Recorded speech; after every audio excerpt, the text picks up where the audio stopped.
Okay, we've saved our image twice. Once for printing as an 8 by 10 high resolution, once as a 700 by, let's say, 500 pixel image about the size that you see in front of you, let's say for a web page or a blog, post it on the web or send it in an email. And now we're going to save it one other time. We're going to save it, let's say, for an image gallery on the web. We want to save it as a thumbnail. All right, we're going to do a horizontal thumbnail that we could use as like a button so that you click on the button and then you get the full image size. All right, so once again, we're going to go to image size, and we're going to want to reduce our image, so we want to have resample image selected. Resample image selected.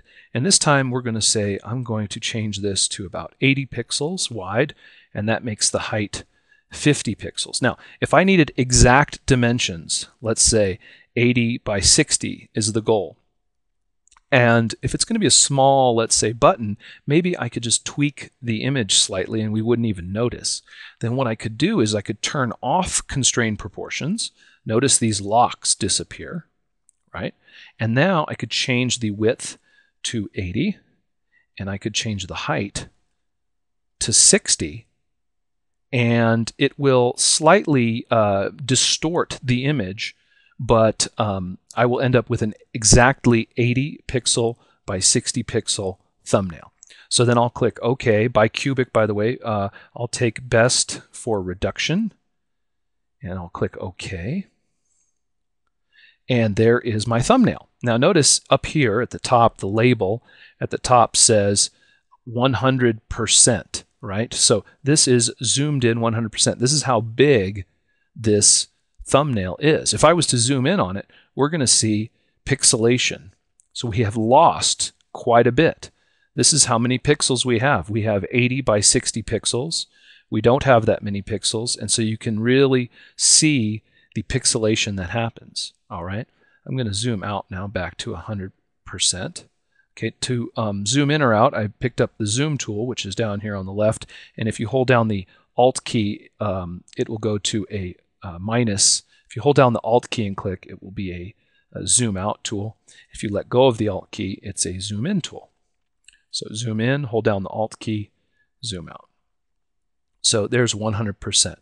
And so now I'm going to save this, and since this is such a small image and there's actually a lot of distortion that happens, you know, we've lost a lot of detail, we're going to save this as a different format for the web.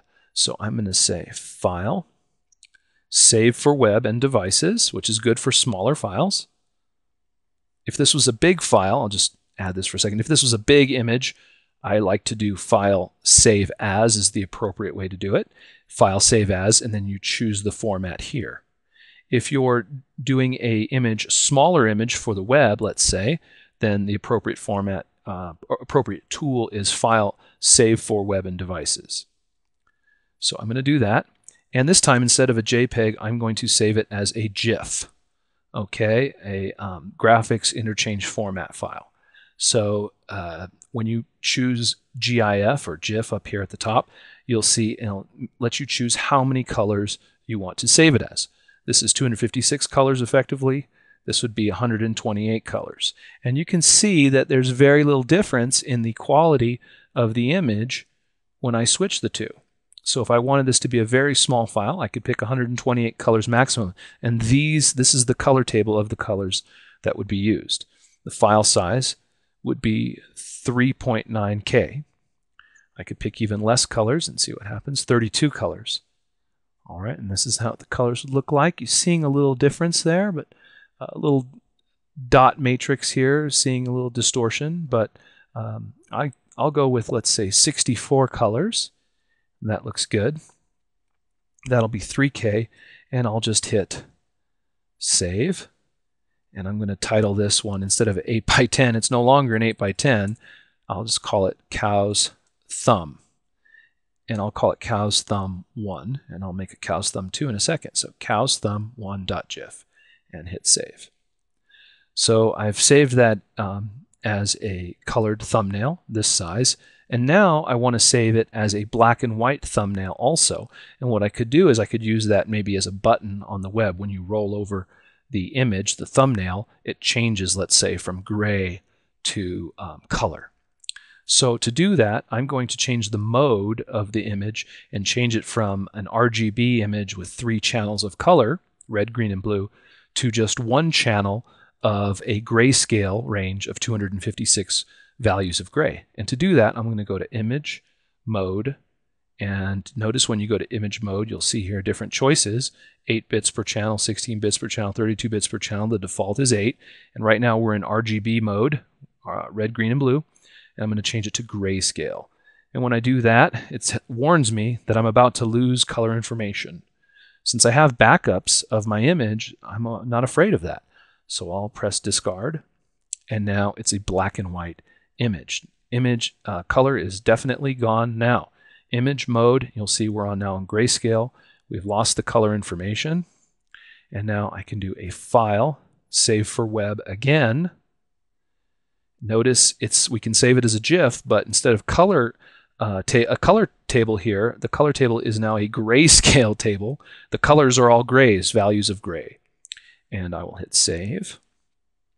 Down here at the bottom is the save. I hope you could see that. It's down here towards the bottom. I'll hit save. And I will call this cow's thumb, and I'll change it from thumb 1 to thumb 2 and hit save. And now if I go to my folder, you'll see that I have 4 images.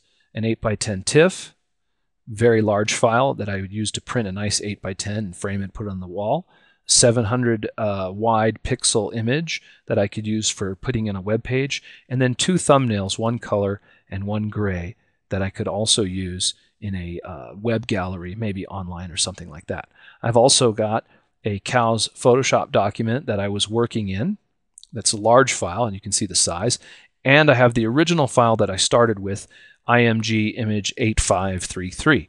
So I've backed up my image, I've saved it in multiple formats, but if I needed to go back to the beginning, I could go all the way back to my original image.